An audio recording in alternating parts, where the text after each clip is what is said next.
there! Welcome to Productivity Softwares. In the previous module, we studied about operating systems, their functions, what do they do, how they operate, and what purpose do they serve. In this topic, we are going to study about what kind of various softwares we are going to use which become a part of application softwares. Operating system comes under the category of system software which cannot be changed at any time. They remain fixed. However, application softwares are the ones which we work upon according to our needs and our requirements. We will study what kind of softwares do we have, not the operating system once again, and where exactly they are applied. So let's look into them in a little bit more detail. Productivity softwares are basically the softwares which apply to real-world problems in order to solve user-based issues. Now, real-world problems include like weather forecasting, I have to make a report or write a thesis, I am a researcher, or a letter, etc. The biggest benefit of productivity software is that these are easy to use, user-friendly, and they require very less training and documentation in order to use. Let us know about the types of software and their categories also. Every programmer, when he uses an idea and designs a software, he programs it or codes it on certain criteria. For example, is that software going to be available free all over the world? Or is he an employee of an organization and making a specific software for them in order to use and distribute it at a particular cost? Some softwares come for a particular period of time at free cost, and then henceforth the user, if they like them, they are to be purchased. Moreover, every software has a particular dimension to it. Let's look at them one by one. Custom softwares are the ones which are written by programmers but take a lot of time to write and test. Packaged softwares can be downloaded from the internet, but they must be purchased from the publishers, the ones who have made them. Also, they have to be installed and may require CD-ROM to run. These days, we use internet to install from the server of the publisher. Freeware or open source softwares which can be installed for free are on a trial basis, and commercial softwares are used very often, but they cannot be copied. They have to be purchased specifically beforehand. Let's look at freeware software in a little bit more detail. Now, this software comes with permission for anyone to use, copy, or distribute, either verbatim, that's it, word by word, or with some kind of modifications. In particular, this means that source code must be available. Source code is basically the code which has been developed by the programmer on the basis of which each module of the software works, and when they come together as a unit, they operate and help the user, like me, to work on them. If a program is free, then it can potentially be included in a free operating system or free versions of an operating system like the Linux. Open source software is a software that is available free of charge. It can be used and it can be distributed, and the source code is open, which means it can be modified as required.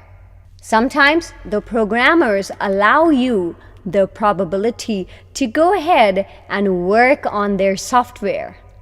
They help you to go ahead and make changes to their software because they want to know what kind of improvements can be made. The one condition with this particular type of software is that when changes are made, users should make these changes known to others. This means everybody should be knowing what changes have been done. Even the programmer would be able to know what all improvements are available on his software. This is very beneficial because a single person does not have to work on a source code.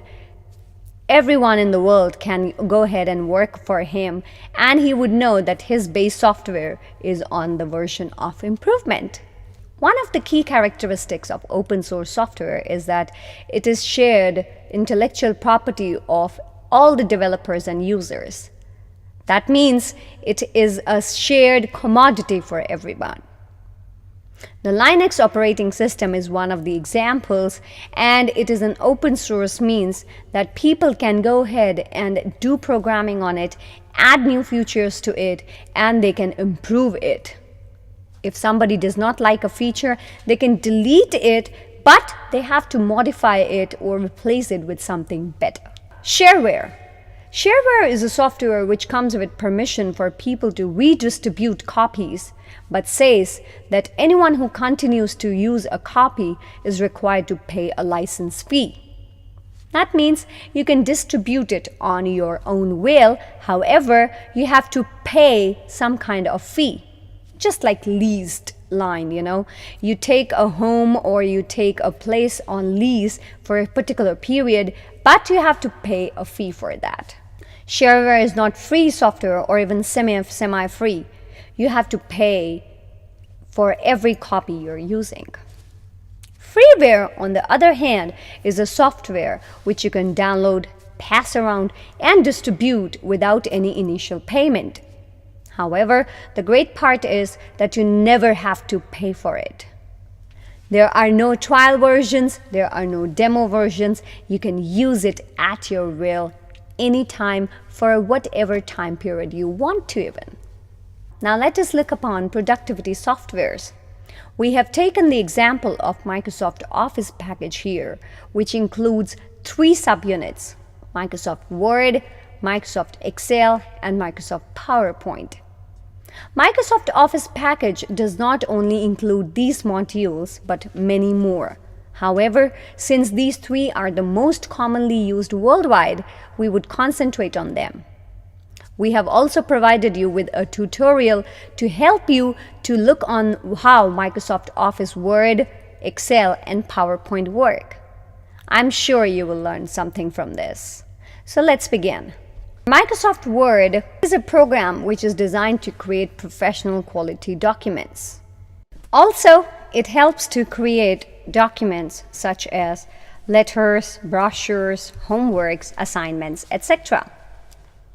If I'm a professional and I'm doing some research work, I can easily type my thesis or research paper using MS Word.